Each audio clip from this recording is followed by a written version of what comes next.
i nostri ospiti. Abbiamo Rossella Montagnier, Laura Frattolillo e Riccardo De Conto tra gli organizzatori dello Spring a Fiori Festival. Buonasera. Buonasera.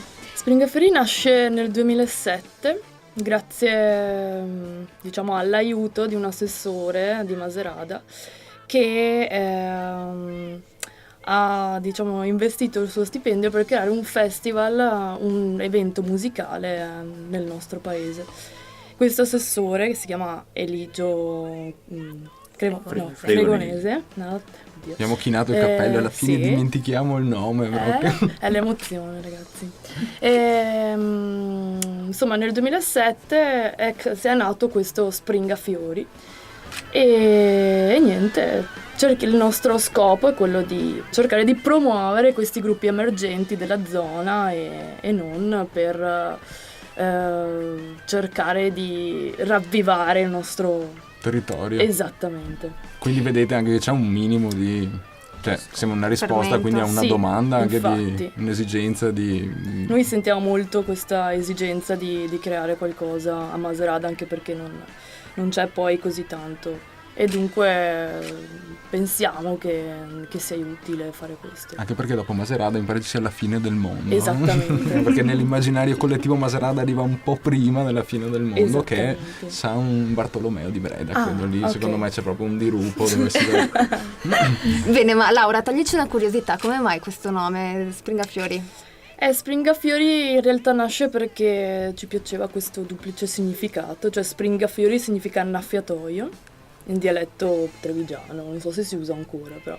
E poi Spring a Fiori perché spring è primavera a fiori. E dunque a un nostro collaboratore è venuta questa genialata di... sta indicando... No, non è lui. Ok, no. Non è presente. Non è lui.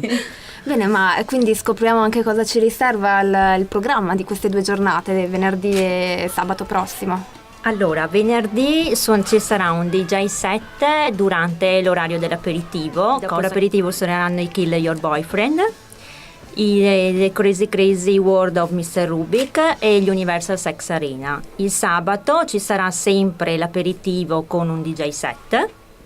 Suoneranno i Cagnara, i Mary Goes to Vietnam, Tony La Muerte e gli Sportivi. Parliamo un attimo del succo del festival, quindi la parte musicale. Il genere che trattate, cioè il genere che più si avvicina ai vostri gusti e ai gusti e che rappresenta anche il festival. Questa è una domanda un po' difficile, perché definire un genere proprio di Spring a Fiori è molto difficile, perché Spring a Fiori non ha genere, come è stato detto su una presentazione. Diciamo che più che altro è tutto quello che riguarda la musica indipendente, quindi andiamo dal cantautore a gruppi rock punk, un po' di elettronica. Ok, è sempre questo contenitore enorme che si chiama indie. Faccio indie. Ma è una cosa che può fare qualsiasi cosa, dal metal fino al... No, forse il metal, sì. E come avviene la selezione dei gruppi? No, diciamo che si potrebbe aprire una grandissima parentesi su come vengono scelti i gruppi. Qualcuno qualcuno è scelto perché magari ci capita di vederli suonare in giro e sono gruppi che ci piacciono, quindi ci annotiamo e li contattiamo. I nomi, oppure qualcun altro si propone direttamente e altri li ascoltiamo noi, chiediamo appunto delle etichette di proporci dei gruppi e li ascoltiamo e decidiamo in base a quello. Ok, come panorama indie della zona, come lo vedete voi che avete mani l'occhio sul territorio? È difficile questo. Una domanda difficile. Sì, no, diciamo che ci sono molti gruppi interessanti nella zona e anche un po' più in là.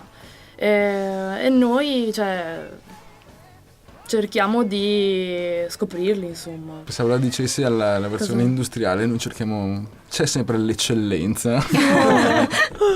Beh, un'altra curiosità, un'ultima direi, qua vediamo 2 donne e un uomo, è bello che alla fine in un'organizzazione di un evento, e non penso che capiti troppo spesso che ci siano così tante così Vabbè. tanta rappresentanza sì, di genere femminile. Silenzio. Riccardo, E lo chiediamo dici proprio a la te. tua. Parola. Qui c'è questo lavoro, energico lavoro per mantenere Dai, ascolta. quieti gli animi femminili, no, che in realtà fanno un gran bel lavoro. Ma diciamo, non siete gli unici dell'organizzazione, quanti siete ad occuparvi di questa... Più o meno siamo una decina, 10-11 persone proprio che organizzano l'evento. E ovviamente nei 2 giorni del festival abbiamo tantissima gente che ci viene ad aiutare. Ma il fatto di essere appunto un po' amalgamati, uomini e donne, è un apporto positivo o... Decisamente. Non cambia, sì. È molto positivo. Molto positivo che il gruppo sia messo. L'unico che non ha detto positivo, vorrei ricordarlo, è Riccardo. Ha tergiversato un po', dice bello. Ma che sicuramente si trova bene con Sì, beh, su questo sì. Vogliamo ricordare alcuni dei contatti, anche perché magari per l'anno prossimo qualche nostro ascoltatore musicista voglia mandare, proporsi, dove vi trova? Beh, ci trovo su quasi tutti i network, i social network più o meno esistenti in rete. I principali sono su Facebook, c'è la pagina è Springafiori, e su Twitter è l'account Springafiori. Non si può sbagliare, Non si può quindi in sbagliare. qualsiasi motore di ricerca Springafiori, avete capito, lo C'è trovate, anche il inondateli sito. di... C'è anche il sito. C'è anche il Esatto. sito, quindi Che insomma. sarà ovviamente Springafiori. Punto. Perfetto. Punto it. Comunque è piacevole sapere che la maggior parte delle scelte vengono fatte insomma anche, cioè, guardandosi intorno, cioè, non è più non è passivo sul il campo. rapporto. E dai, un ultimo, ricordiamo anche proprio i gruppi che formeranno la line-up di questa 2 giorni. Certo, suoneranno i Kill Your Boyfriend, i Crazy Crazy War of Mr. Rubik, gli Universal Sex Arena, i Cagnara, i Mary's Go to Vietnam, Tony La Muerte e gli Sportivi. Perfetto. Springafiori Festival, Rossella Montagnar, Laura Frattolino, Riccardo De Conto, grazie per essere stati con noi E averci Grazie a sopportato. voi. Grazie a voi. e in bocca al lupo per il festival imminente, Grazie. venerdì e sabato.